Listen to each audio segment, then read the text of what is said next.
Senang dapat berjumpa kembali dalam acara Gema Kasih Indonesia di kanal YouTube YKBGKI TV dari studio di Kedoya, Jakarta Barat. Kita berbincang pada hari ini tentang ekspresi beragama di ruang publik. Saya Pendeta Arlis Laros sebagai pemandu percakapan. Acara ini adalah sebuah acara Gema Kasih, acara untuk memberikan kesempatan kepada kita memperbincangkan isu-isu hangat di tengah-tengah masyarakat atau pokok-pokok ajaran gereja atau isu-isu baru dalam perkembangan teologi yang berguna bagi kehidupan bergereja dan bermasyarakat. Dan kali ini sekali lagi kita akan berbincang tentang ekspresi beragama di ruang publik. Dan untuk ini kita telah bersama-sama dengan narasumber kita pada hari ini, Bapak Pendeta Andri Purnawan, MTS dari Surabaya. Apa kabar Pak Andri? Kabar baik Pak Fianus. Bagaimana Surabaya? Surabaya cerah sekarang ini, walaupun terkadang hujannya masih deras sekali. Tapi syukur Surabaya sudah jarang sekali banjir. Jarang banjir, nggak seperti kami di Jakarta ya? Nah itu, beberapa waktu lalu saya lihat di media sosialnya Pak Arli sampai pindah mobil itu. Ya, sahabat DKB, Pak Pendeta Andri adalah pendeta di GKI Dharma Sutri Surabaya. Beliau menyelesaikan studi S1-nya di Fakultas Teologi di UKDW Yogyakarta dan baru saja menyelesaikan Master Theological Studies MTS dengan track Transcultural Studies di Boston University. Ini sebuah tempat bergengsi untuk menambang ilmu pengetahuan. Selamat ya Pak Andri telah menyelesaikan studi S2 di BU. Oke, kita akan berbincang tentang ekspresi beragama di ruang publik. Mungkin sebelum lebih jauh Pak Andri, mungkin bisa menjelaskan dulu apa sih yang dimaksudkan dengan ruang publik itu? Baik, terima kasih Pak Arli. Jadi ruang publik itu merupakan ruang hidup bersama berbagai entitas. Ini meminjam istilahnya Habermas ya. Di dalam ruang publik atau public sphere terdapat perjumpaan berbagai entitas formal dan informal antara keluarga, berbagai komunitas, lalu organisasi, dan di dalamnya juga termasuk publisitas dari media massa, media sosial, berbagai institusi kultural, moralitas, dan legalitas. Sederhananya, ruang publik itu merupakan ruang perjumpaan ide, kepentingan, dan ekspresi dari masyarakat. Itu kalau istilahnya Hannah Arendt, ruang publik merupakan ruang penampaan atau space appearance, di mana orang saling berinteraksi, beraspirasi, bertindak, dan di sanalah sebuah peradaban itu berkembang. Jadi mungkin ringkasan ruang publik adalah tempat di mana berbagai elemen dalam kehidupan ini saling bertemu, saling mempengaruhi begitu dan memberi pengaruh begitu? Betul sekali. Nah, kalau kita bicara mengenai ekspresi beragama di ruang publik Pak Andri, mengapa hidup beragama itu perlu diekspresikan di ruang publik? Apakah tidak cukup bila hidup beragama itu diekspresikan di ruang private? Karena kan agama itu orang mengatakan yang lebih bersifat private. Ini masing-masing orang punya pilihan-pilihannya. Ya, saya kira agama tidak akan punya daya ubah terhadap kehidupan jika hanya bersifat privat. Agama kan bukan hanya soal hubungan pribadi dengan Tuhan, hubungan relasi yang intim yang terkait dengan keselamatan pribadi atau surga pribadi.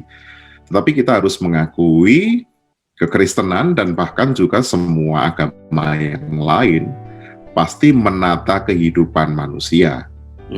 Menata bagaimana seseorang itu berelasi dengan sesamanya, dengan komunitas lain, dan bahkan berelasi dengan dunia. Sehingga mengapa agama perlu diekspresikan di ruang publik? Ya karena agama sendiri adalah sebuah produk publik Agama merupakan produk peradaban juga. Bahkan dalam situasi yang paling tidak enak sekalipun, misalnya bangsa Israel yang terkenal kehidupan publiknya itu diatur di dalam Taurat. Misalnya dalam Yeremia 29 ayat 7 itu Pak Arianus, izin saya mereferensi pada Alkitab. Itu ada perintah untuk mengusahakan kesejahteraan kota, tempat kemana bangsa Israel dibuang. Sebab kesejahteraan kota tersebut merupakan juga kesejahteraan para pemeluk iman terhadap Allah Yahweh itu.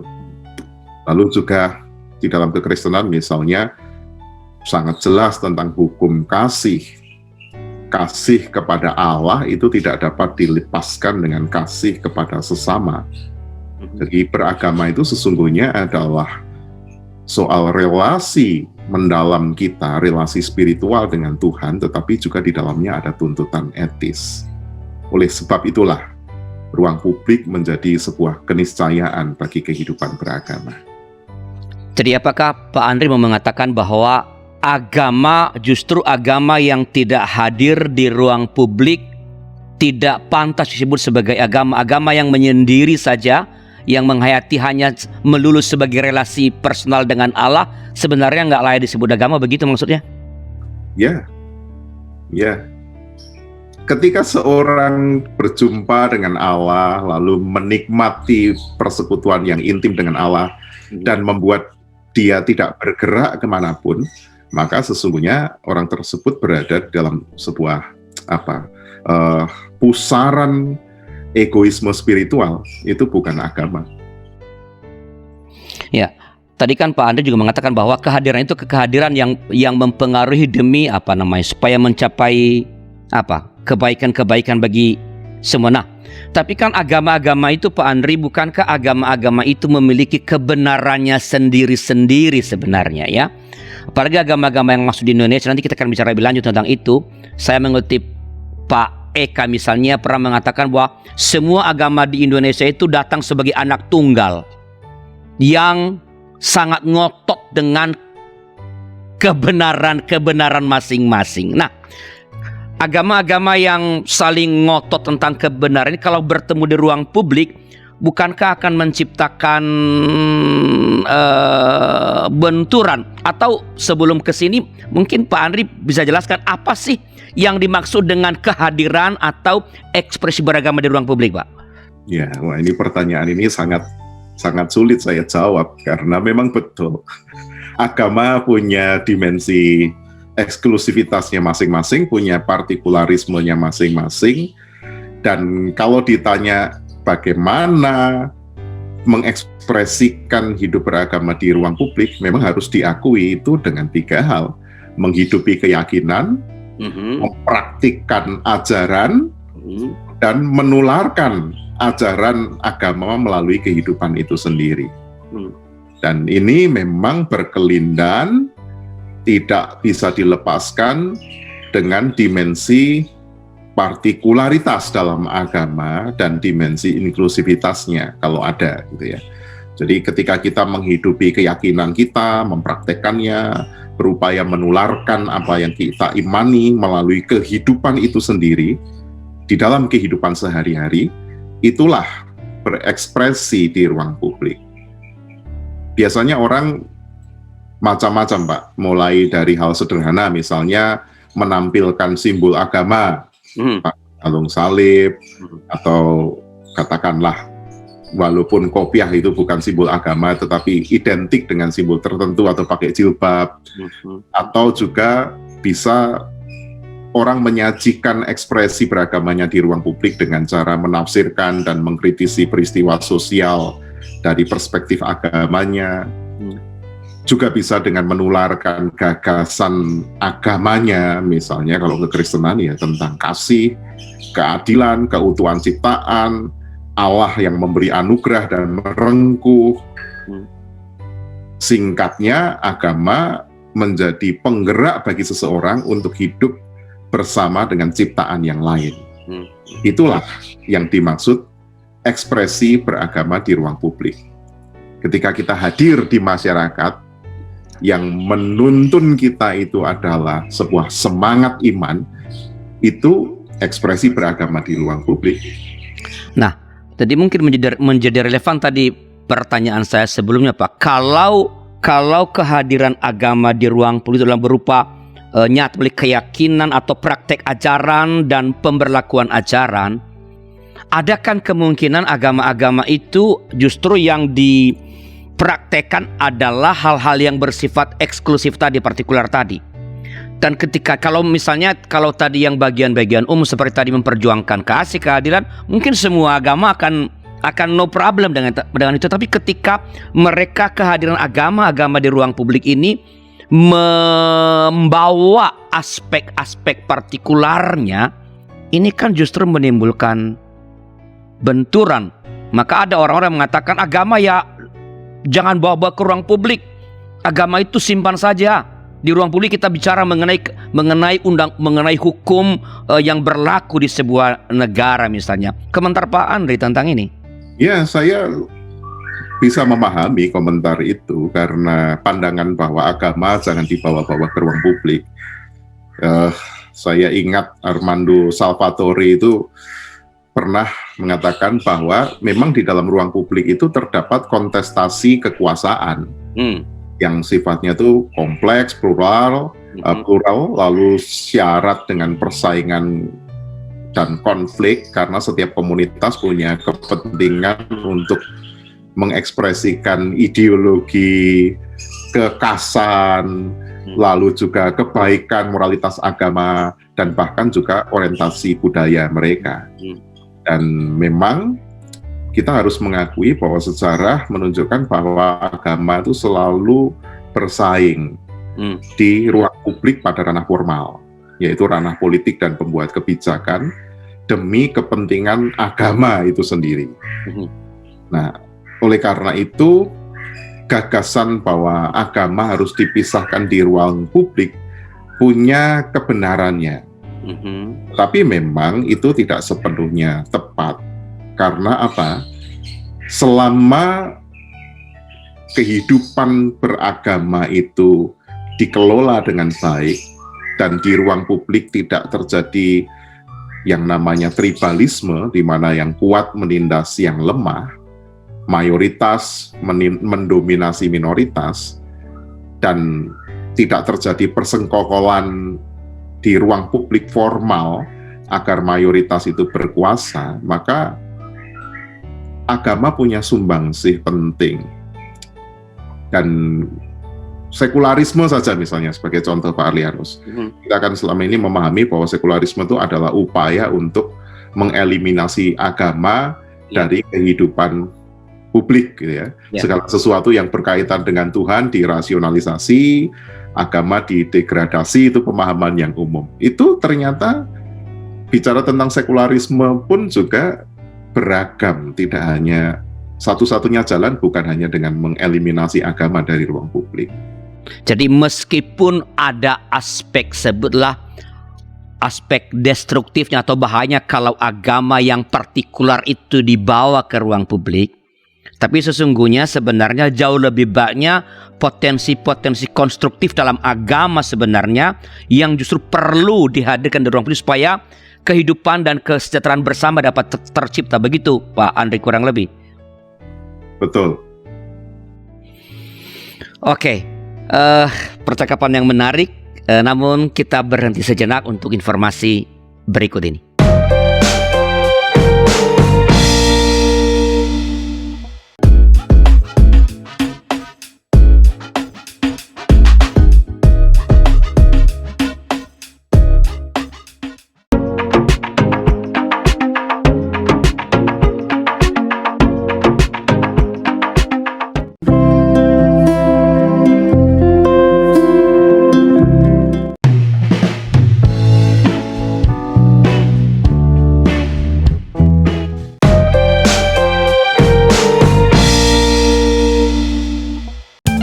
Sahabat, mari dukung pelayanan dan pekabaran Injil melalui YKB dengan membagikan link acara ini kepada sebanyak mungkin orang. Dukungan juga dapat saudara lakukan dengan mentransfer dukungan finansial ke rekening BCA ke nomor 450-305-2990 450-305-2990 atas nama Yayasan Komunikasi Bersama.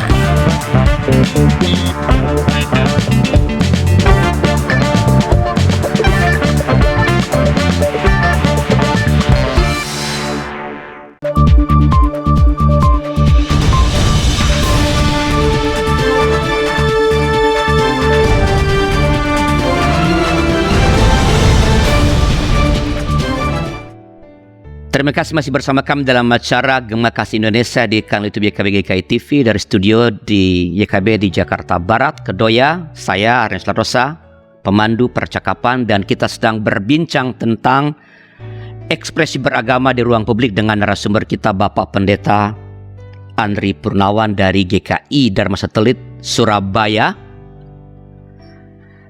Seorang teolog muda yang bukan hanya mulai tapi sedang bersinar nih di Indonesia sekarang ini, ya. Pandangannya di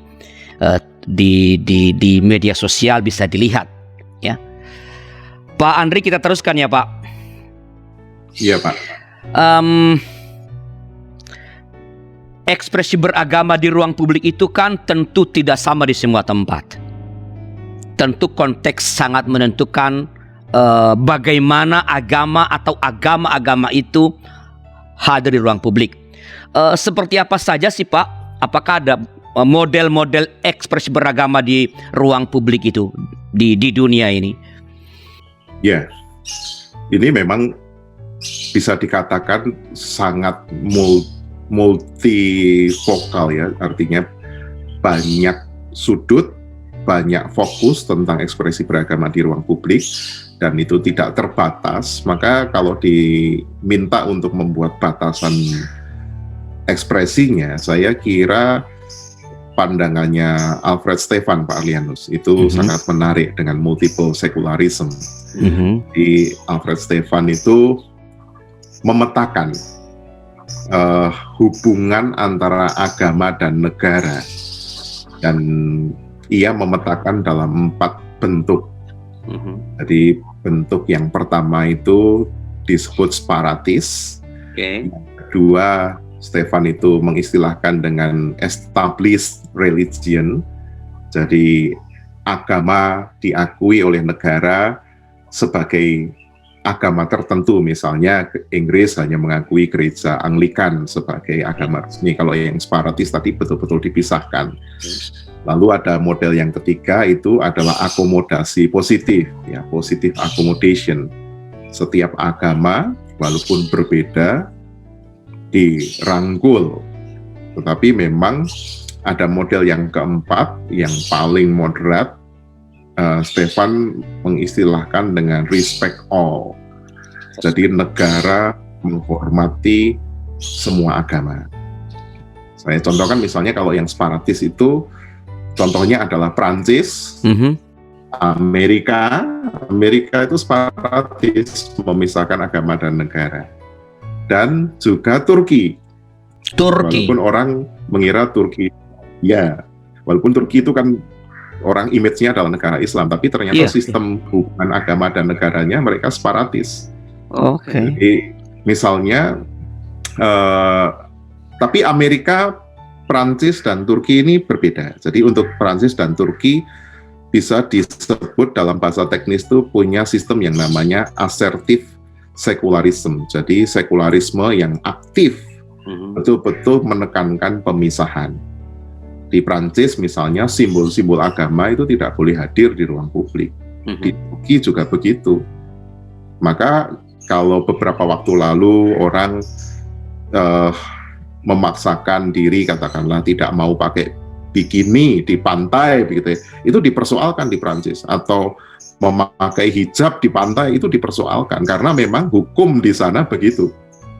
Relasi agama dan negaranya betul-betul semua simbol agama dilarang. Agama apapun ya? Betul, agama apapun, termasuk pakai kalung salib di ruang publik begitu juga sebetulnya dilarang, itu simbol-simbol. Kalau Amerika itu disebut passive secularism. Jadi sekularismenya atau pemisahannya pasif. Selama agama tidak mencampuri negara, ya agama boleh menghadirkan simbolnya di jalan dan seterusnya. Sebaliknya juga negara tidak boleh mencampuri agama. Jadi ini menarik sekali, Amerika, Prancis, Turki. Stefan pernah membuat beberapa contoh, misalnya begini, di sekolah katakanlah. Karena akhir-akhir ini kan isu agama di ruang publik kan lagi hangat nih di sekolah di Indonesia. Misalnya tentang aturan melarang menggunakan simbol religius di sekolah, Pak Arlianus. Di Amerika itu tidak dilarang, walaupun dipisahkan agama dan negara. Tapi di Prancis dan Turki dilarang, Pak. Jadi nggak boleh pakai kalung salib ya? Nggak boleh di sekolah.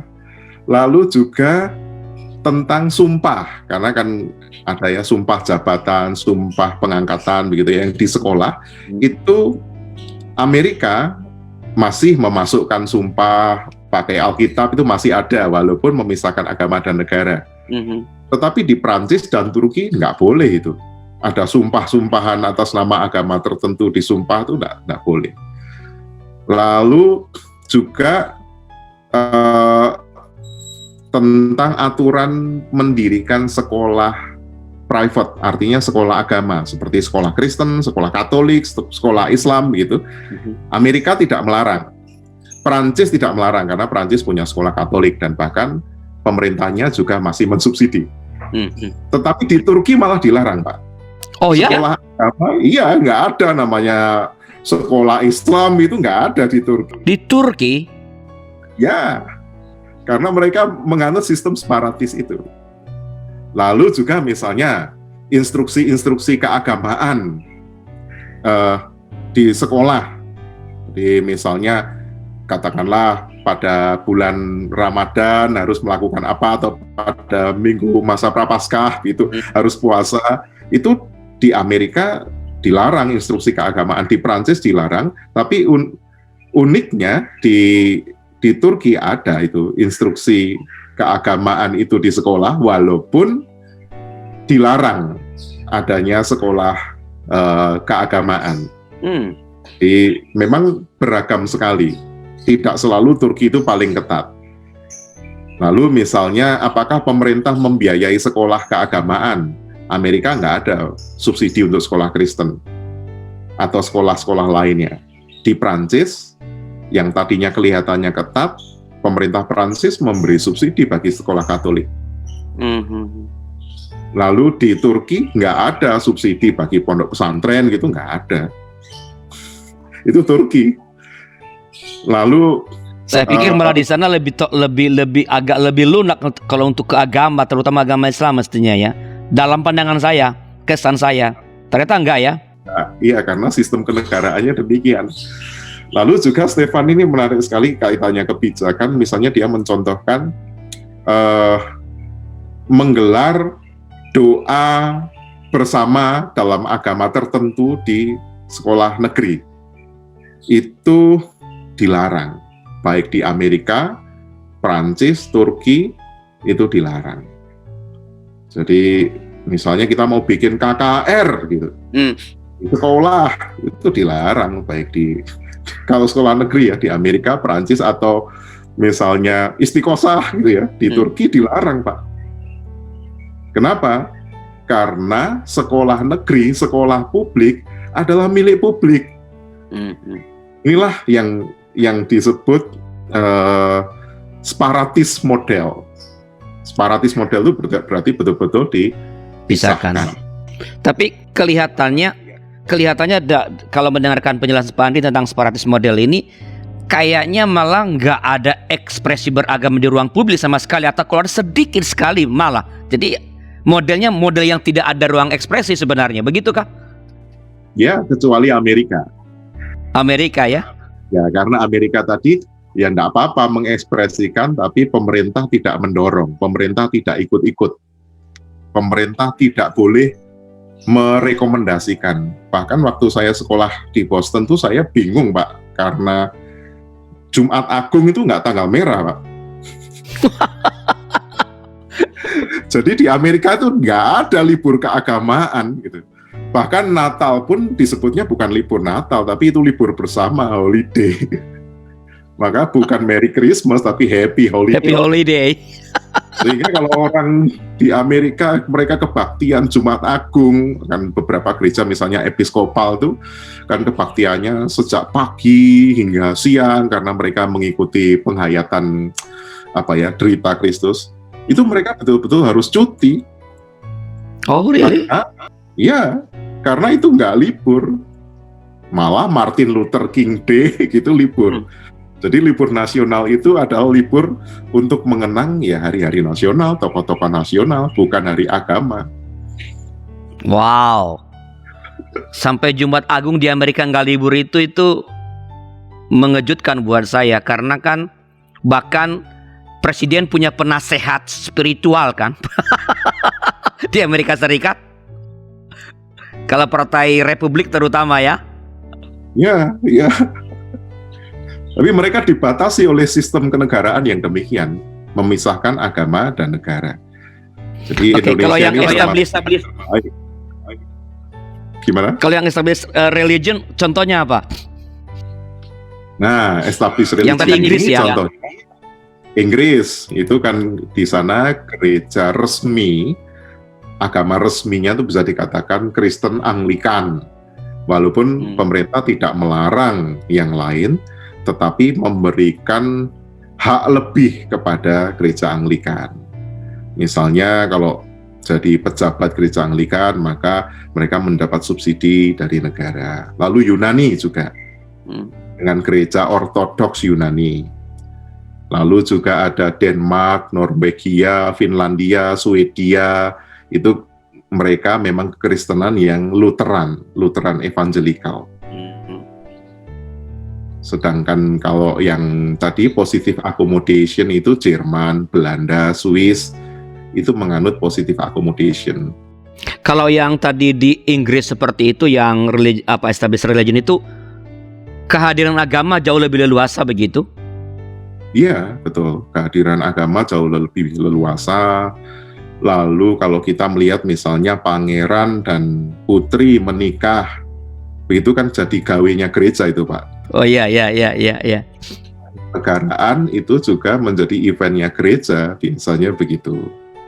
Oke, kalau yang respect all itu model seperti apa?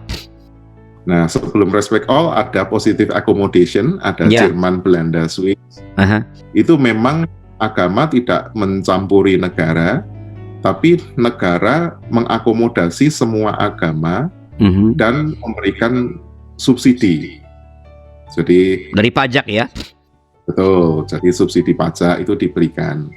Misalnya di Belanda, ketika walaupun Katolik dan Protestan ada pada satu masa ya, mereka bertentangan, tapi di Belanda keduanya boleh coexistence, boleh hidup bersama-sama. Nah, ini memang agak mirip dengan yang keempat. Dalam istilah Stefan itu adalah respect all. Jadi menghormati semua. Bahasa teknis dari Stefan adalah respect all, positive cooperation, dan principle distance. Jadi menghormati semua, ada kerjasama yang sifatnya positif, tetapi secara prinsip berjarak. Nah, yang menarik dalam bukunya itu Stefan memberi contoh 3 negara.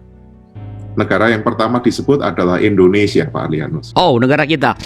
Ya, jadi Indonesia, India, dan Senegal. Ini negara-negara dengan penduduk Muslim terbesar di dunia. Jadi katakan mereka negara-negara dengan komunitas Muslim terbesar, tetapi mereka punya sistem kenegaraan, hubungan antara agama dan ruang publik, agama dan negara itu adalah menghormati semua.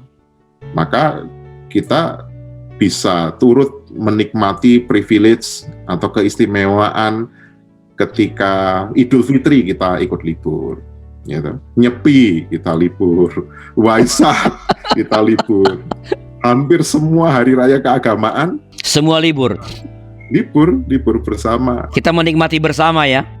Ya, menikmati bersama. Itu karena sistem respect all.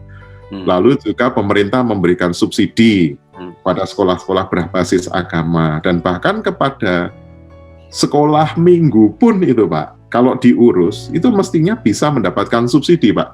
Iya, saya tahu. Ya.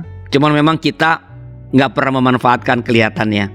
Betul, karena nanti ya orang biasanya menghitung bahwa ya diserahkan kepada yang lebih membutuhkan, atau menghitung kalau kita turut mengambil ya berarti kita gereja ya mesti memberi pertanggungjawaban, lalu laporan keuangannya nanti mesti dilihat dan segala macam ya. Pertimbangannya begitu. Oke. Yang menarik di negara-negara yang respect all itu, institusi keagamaan menjadi faktor penting dalam kebijakan negara. Karena apa? Karena agama dan publik itu bisa dikatakan mereka saling menopang. Jadi kebijakan-kebijakan politik bisa juga berhubungan dengan kebijakan agama. Di Indonesia misalnya konsep kebijakan tentang halal dan haram, lalu regulasi Kementerian Agama tentang haji misalnya. Ya, itu karena sistem di kita adalah respect all. Respect all ya. Jadi itu konsekuensi dan itu sekali entah privilege, entah ya pada bagian tertentu nanti kita akan bicara sudah ini bagian apa sih keunggulan, kekurangan dari masing-masing model kehadiran agama atau ekspresi beragama di ruang publik ini. Tapi kita dengarkan dulu informasi berikut ini.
Sahabat, mari dukung pelayanan dan pekabaran Injil melalui YKB dengan membagikan link acara ini kepada sebanyak mungkin orang. Dukungan juga dapat saudara lakukan dengan mentransfer dukungan finansial ke rekening BCA ke nomor 450 305 2990 450 305 2990 atas nama Yayasan Komunikasi Bersama.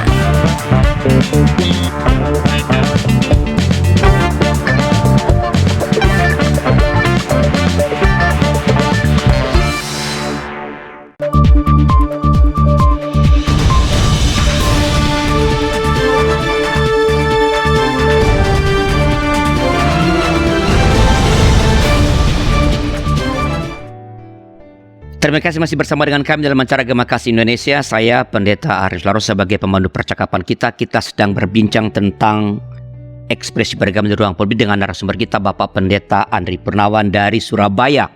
Dan ini segmen terakhir, teman-teman dapat memberikan pertanyaan atau komentar di chat room yang tersedia. Tentu nanti Pak Pendeta Andri dengan senang hati akan merespons komentar atau pertanyaan dari teman-teman semua. Pak Andri, kita lanjut ya Pak, segmen terakhir nih. Tadi kan udah menjelaskan tentang model-modelnya dan contoh-contohnya bahkan ya, yang di beberapa tempat tadi saya katakan itu mengejutkan buat saya sendiri ya. Seperti tadi di Turki nggak boleh ada sekolah agama ya, di Amerika Jumat Agung nggak hari libur ya. Itu mengejutkan buat saya ya. Nah, tentu saja kalau dengar tadi mesti ada keunggulan ya, dan sekaligus sebenarnya kelemahan dari masing-masing model ini ya. Kebaikan yang ia bawa atau mungkin dalam tanda kutip kerugian yang akan muncul dengan model tertentu. Bisakah Pak Andri menolong kita apa sih sebutlah keunggulan-keunggulan atau kelemahan-kelemahan dari masing-masing model ini, Pak. Silakan Pak Andri. Ya, untuk model pemisahan agama dan negara itu sangat menguntungkan bagi masyarakat yang multikultur, dan kelebihannya negara punya kebebasan tanpa disandera oleh kepentingan-kepentingan agama yang dalam bahasanya Pak Arlianus tadi punya dimensi partikularitas. Di kebijakan-kebijakan itu adalah kebijakan-kebijakan sipil yang murni. Itu kelebihannya. Kekurangannya, kalau di Amerika saya kurang bisa melihat kekurangannya karena Amerika relatif memberikan kebebasan. Tapi kalau di Prancis itu bisa menimbulkan kemarahan, ketersinggungan, karena narasi juga berhubungan dengan bagaimana mungkin ekspresi beragama seseorang itu harus ditundukkan dan dibatasi sedemikian rupa. Bahkan memakai hijab di ruang publik saja tidak boleh. Nah, itu kan bagi orang-orang beragama dengan penghayatan tertentu, mereka punya semacam luka. Dan bagi saya, cepat atau lambat Prancis itu suatu saat akan muncul bandul yang sebaliknya, Pak Arlianus. Oke, bandul akan bergeser ke ekstrim yang lain maksudnya? Betul. Karena kan sejarah separatisme Prancis itu kan latar belakangnya dulu ekstrim sebaliknya. Gereja sebagai penguasa, gereja sebagai yang mengangkat raja, gereja sangat powerful hingga terjadi sebuah revolusi di mana rakyat tidak menginginkan keterlibatan gereja sama sekali, maka model separatis.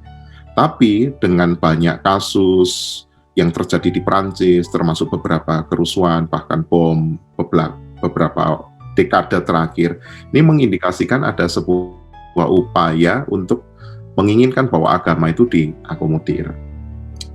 Lalu untuk yang model positif accommodation, model yang established religion, memang kelebihannya negara powerful, agama negara jelas, tetapi kelompok masyarakat di luar agama yang diakui secara resmi itu menjadi masyarakat kelas 2. Dan ini dalam kehidupan bersama ya melukai prinsip ya. Kesetaraan.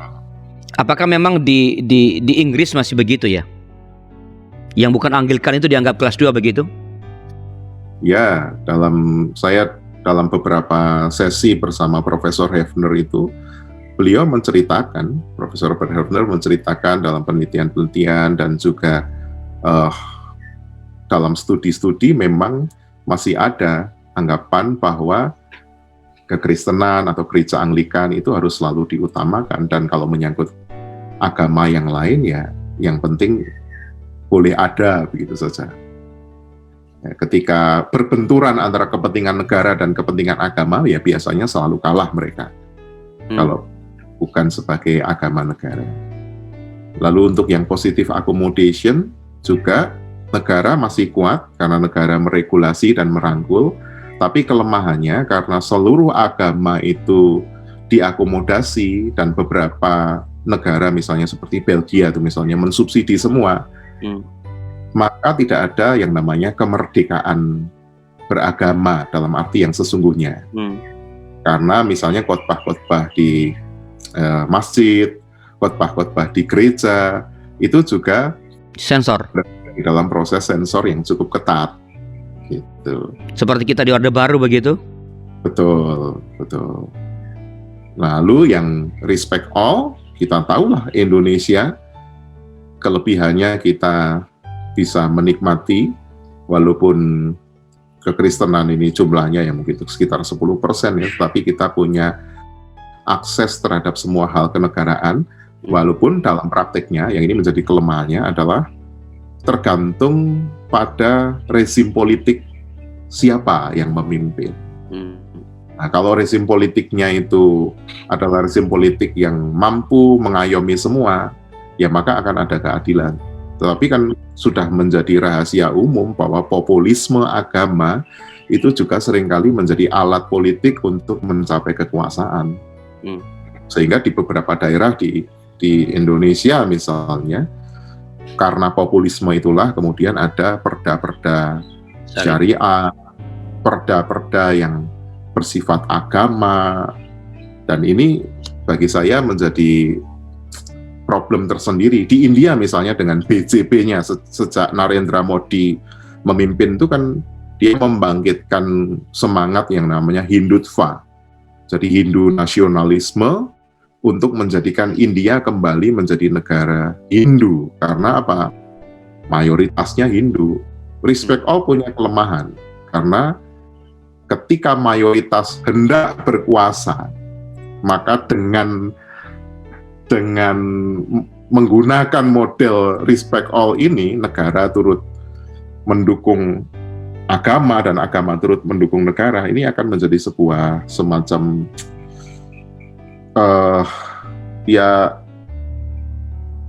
saya mengistilahkan kesepakatan politik yang kotor atasnamakan agama. Ya, untuk melemahkan atau menghancurkan yang lain dengan berbeda begitu ya. Betul. Oke. Kalau dilihat ya Pak Andri, misalnya tadi model separatisme, kalau yang model separatisme ala Perancis mungkin terlalu ekstrim ya. Walaupun tadi Pak Andri menduga bahwa akan dalam waktu tidak terlalu lama bandul akan bergeser. Apa menurut Pak Andri gerakan keagamaan begitu kerasnya sekarang di Perancis begitu? Dalam arti apakah agama mayoritasnya kah maksudnya?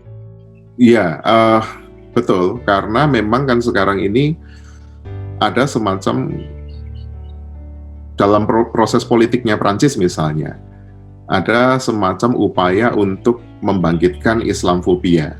Jadi dari sisi Kristen dan Katolik itu membangkitkan Islamofobia untuk memberi ruang lebih pada gereja. Sebaliknya dari sisi Islam memainkan peran playing victim. Jadi anggap bahwa Islam itu dianiaya dan ada upaya untuk menghimpun solidaritas global tentang itu. Sehingga mau tidak mau ada tekanan politik global ya, secara politik itu terhadap Perancis akan ada semacam tekanan tertentu yang berkaitan dengan isu agama. Jadi menurut saya bandulnya akan bergeser walaupun tidak dalam waktu dekat, tetapi proses politik internasional akan sangat mempengaruhi. Dan ini kan saya bukan ahli politik, saya seorang teolog yang mengkaji perkembangan publik begitu ya. Kalau kita mau perhatikan misalnya dalam kasus Arab Spring gitu, begitu ada sebuah konflik politik di satu lokasi, di sebuah region gitu, itu akan merembet. Yang terjadi dan cepat yang terjadi dengan Turki dan Prancis itu juga akan sangat bergantung pada perkembangan politik di sekitarnya, selain juga dinamika agama dan politik di dalam negeri.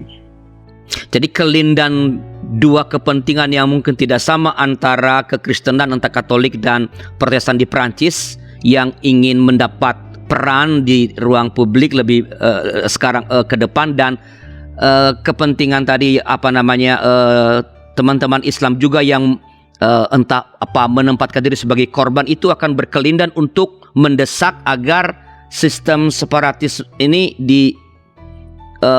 pelan-pelan digeser dan memberi peran besar pada agama di ruang publik begitu.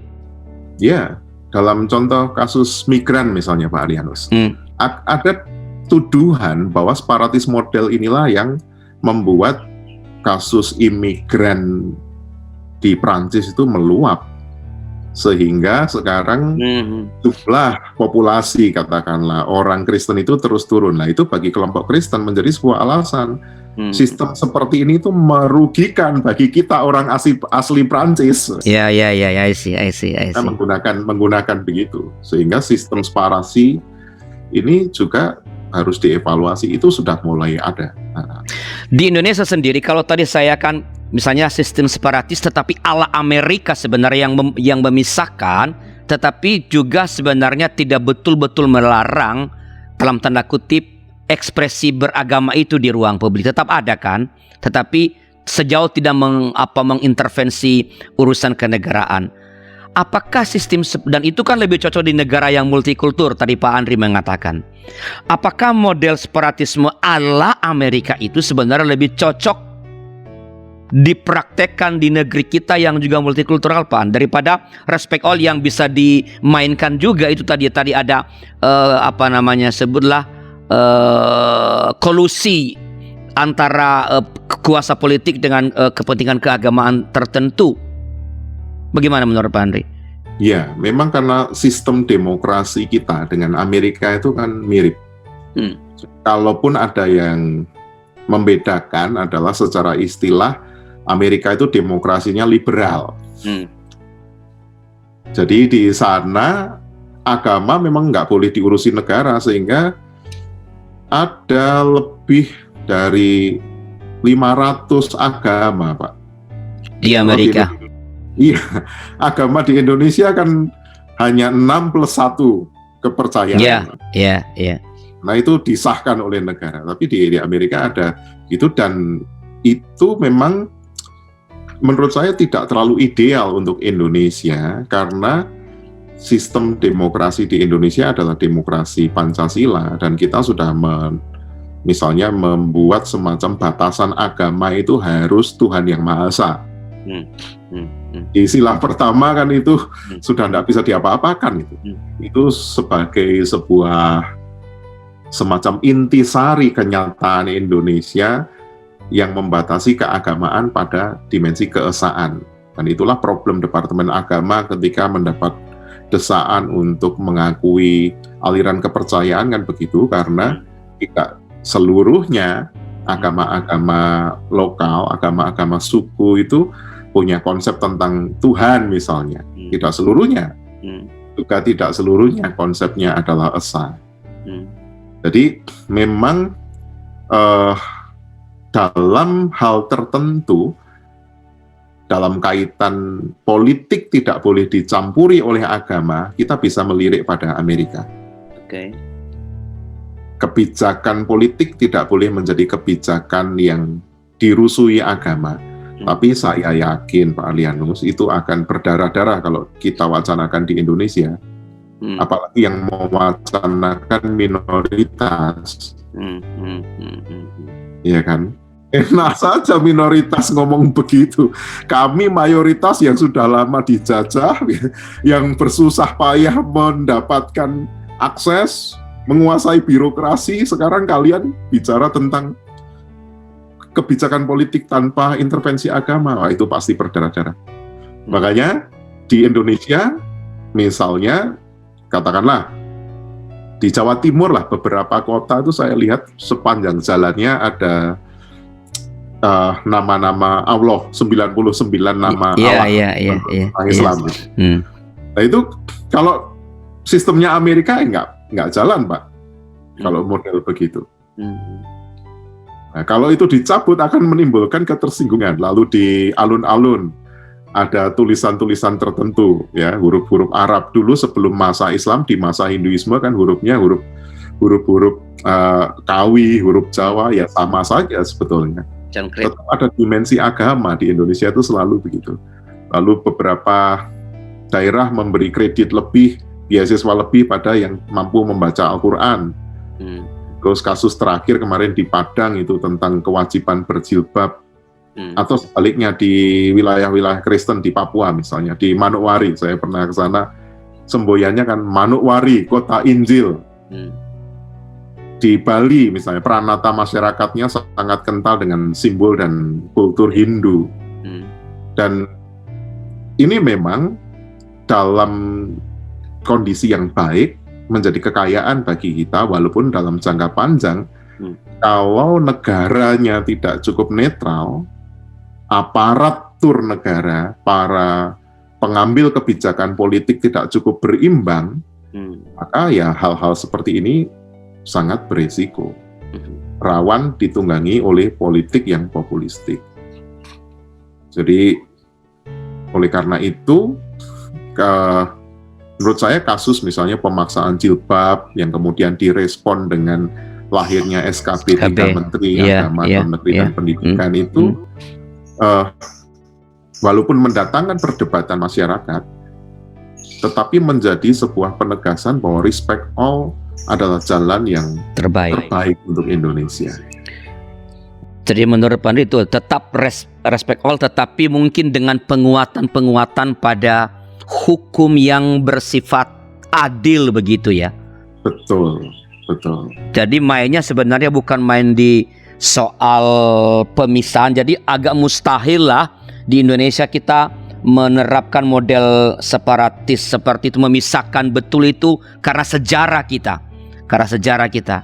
Tetapi bagaimana model respect all itu sebenarnya diatur, ditata begitu rupa dengan pengetatan atau pengaturan pada sistem hukumnya sehingga tetap memberikan kebaikan bagi semua, begitu Pak Andri. Dan 3 negara tadi Pak Lianus, Amerika, Prancis, Turki itu punya trauma terhadap kekuasaan agama. Amerika, para migrannya trauma di persekusi Katolik di Eropa. Lalu Prancis punya trauma dengan kekuasaan gereja yang sangat kuat. Lalu Turki juga trauma dengan kekuasaan khilafah yang begitu absolut. Nah, kita memang belum punya trauma terhadap kekuasaan agama. Jadi ini sebuah proses perjalanan politik kita ini kan terus bergerak dalam bandul sejarah. Sehingga tanpa ada trauma terhadap agama, gagasan tentang separatisme menurut saya nggak bakal laku. Kecuali sudah kena batunya ini, kalau agama terlalu menguasai ruang publik, kehidupan menjadi tidak adil, mungkin suatu saat kita bisa jadi separatis, Pak. Baik Pak Andri, terima kasih. Ini percakapan yang sangat menarik, tapi sekali lagi waktu kita terbatas. Sebelum kita mengakhiri percakapan kita, apakah ada pesan-pesan khusus atau pesan pastoral lah kepada umat berkaitan dengan pokok percakapan kita pada episode kali ini, ekspresi beragama di ruang publik? Silakan Pak Andri. Terima kasih. Ada 3 hal. Pertama, prinsip toleransi atau menghormati semua perlu dijunjung tinggi bersamaan dengan kesediaan kita menjaga dan menghormati hak orang lain untuk menjalankan agama dan keyakinannya. Yang kedua, kita perlu menempatkan ruang publik sebagai ruang sakral bagi kebersamaan yang bersifat inklusif, yang memberi ruang bertumbuhnya multikulturalitas, sehingga prinsip Bhinneka Tunggal Ika menjadi nilai kebajikan utama bangsa Indonesia itu terus terjaga. Dan bagi gereja, yang terakhir, yang ketiga, kita sebagai gereja harus terus terpanggil untuk memberi sumbangsih dan mengawal kondusivitas ruang publik bangsa kita dengan cara berpartisipasi aktif dalam menghadirkan kebaikan bersama bagi seluruh rakyat Indonesia. Baik Pak, terima kasih atas pencerahan-pencerahan yang diberikan pada Gema Kasih Indonesia kali ini. Dan sahabat, inilah percakapan dengan Pendeta Andri Purnawan, dan biarlah percakapan ini boleh menginspirasi kita bagaimana setiap agama, paling tidak bagi kita orang-orang Kristen, mengatur kehadiran kita di ruang publik supaya kehadiran kita itu betul-betul dapat mendatangkan kebaikan bagi semua warga negara Indonesia. Terima kasih atas kebersamaan kita pada episode kali ini dan sampai jumpa pada episode yang akan datang. Tuhan memberkati.